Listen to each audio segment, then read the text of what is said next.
In today's video, I'm going to teach you how to update an Outlook meeting without sending notifications.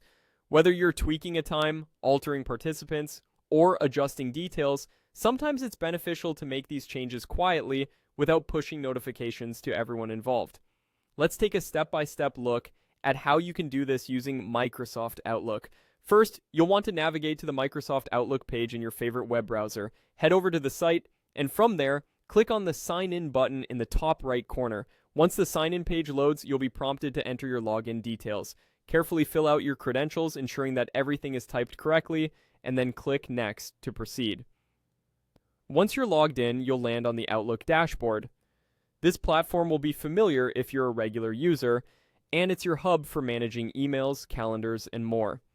However, it's important to note that with the Outlook 2025 version, there's no direct way to update meeting details without sending notifications to attendees.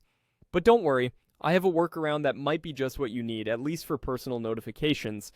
To get started, locate the notification bell icon, which is prominently positioned in the top right corner of the dashboard. Clicking on this icon will open a drop-down menu. From the options available, click on Notification Settings.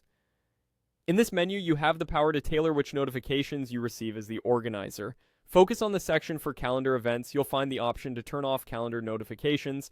With this simple toggle, you can mute notifications about incoming calendar events. By doing this, while others in your meeting may still receive update notifications due to current system limitations, you will at least minimize your alerts, which could help manage any personal disruption. And there you have it, a simple yet effective way to adjust your settings for a quieter update experience.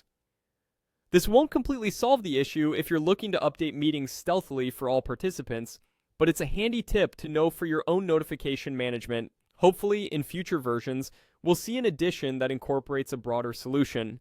Thank you for watching and following along with this guide. Be sure to stay updated for more tips and tricks on making the most of your digital suite. If this content helped you, consider sharing with colleagues who might find it useful, and don't forget to subscribe for more technical tutorials. See you in the next video.